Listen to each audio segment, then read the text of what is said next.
Sunlight streams through the expansive windows of Scott Swift's office, illuminating the meticulously organized space. A sleek modern desk sits in the center, adorned with family photos and a framed gold record.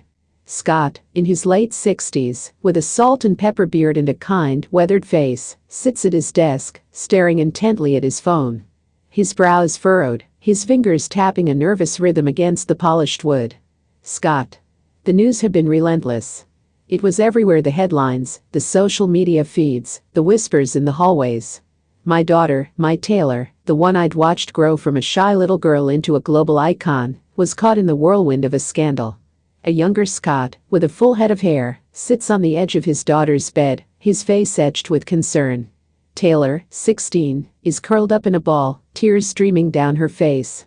Scott. What happened, honey? Why are you so upset? Taylor. They're saying awful things about me, Dad. They're saying I'm a bad person, that I'm a gold digger. Scott. Don't listen to them, sweetheart. Do you know who you are? You're strong, you're talented, and you're kind. Scott. I knew Taylor was strong. She'd weathered storms before, but this felt different. This was a storm of a different kind, a storm that threatened to consume her, to tear her apart. The sun is setting, casting long shadows across the spacious living room. Scott paces nervously, his phone clutched tightly in his hand. His wife, Andrea, sits on the sofa, a worried expression on her face. Andrea. Scott, you need to calm down. It's not going to help to pace like that. Scott. I can't help it, Andrea. I need to talk to her. I need to make sure she's okay. Andrea. I know, honey. But she's a grown woman. She needs to make her own decisions. Scott. I know. But she's also pregnant. And this whole situation is just Andrea. Scott, please. Let's just wait for her to call. The apartment is dark, save for the flickering light of the television. Taylor, heavily pregnant, sits on the sofa, staring blankly at the screen. The news is playing, the story of Travis Kelce's arrest dominating the headlines. Taylor. I felt like I was drowning. The world outside was a cacophony of noise, a constant barrage of accusations and judgments. I was trapped in my own apartment, a prisoner of my own anxieties. Taylor and Travis are enjoying a romantic dinner. They laugh and share stories, their faces lit by candlelight. Travis. You know, I'm so lucky to have you in my life. You're the best thing that's ever happened to me. Taylor. I love you too, Travis. Taylor. I had been so happy.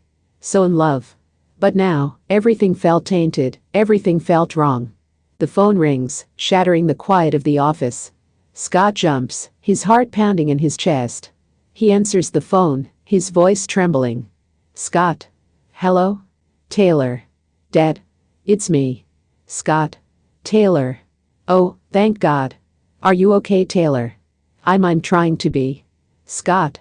What's going on? I saw the news. Taylor. I know, Dad. I'm so sorry. I don't know what to do. Scott. It's okay, honey. I'm here for you. I'll come see you. Taylor. You're stronger than you think. You just need to focus on what's important.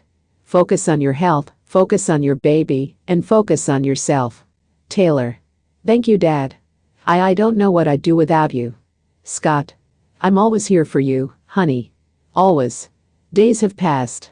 The news cycle has moved on, but the scars of the scandal remain. Taylor sits on the sofa, cradling her growing belly. She is no longer crying, but her eyes are still filled with sadness. Taylor. My father's words resonated with me. They were a lifeline in the storm. I knew he was right. I had to focus on what was important. I had to be strong for my baby. Taylor sits on the examination table, her face pale and drawn. The doctor, a kind woman with a gentle smile, examines her with a stethoscope. Doctor. Everything looks good, Taylor. The baby is healthy and growing strong. Taylor. Thank you, doctor. Taylor. The doctor's words were a balm to my soul. My baby was healthy. That was all that mattered. The sun streams through the windows, bathing the apartment in a warm glow. Taylor sits at the piano, her fingers dancing across the keys. She plays a gentle melody, a lullaby for her unborn child. Taylor. I started to write again. Music was my solace, my escape, my way of expressing the emotions that were swirling inside of me.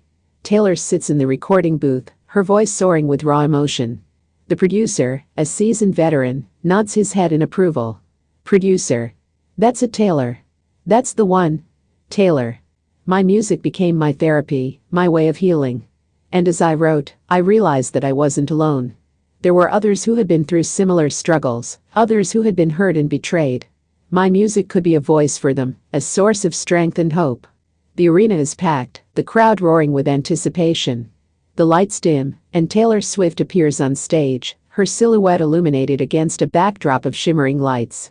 She's radiant, her pregnancy glow evident. Taylor. I returned to the stage, stronger than ever. I was ready to share my story, to sing my truth. Taylor sits on the sofa, cradling her newborn baby in her arms. Her eyes are filled with love and joy. Taylor. Welcome to the world, my love. Taylor. My life had changed forever. I was a mother now, and that was the greatest gift of all. Scott sits at his desk, a proud smile on his face. He watches a video on his computer, a video of Taylor performing on stage, her voice powerful and resonant. Scott. I watched my daughter shine, and I knew that she had overcome the storm. She had found her strength, her purpose, her voice. And I was proud, so incredibly proud.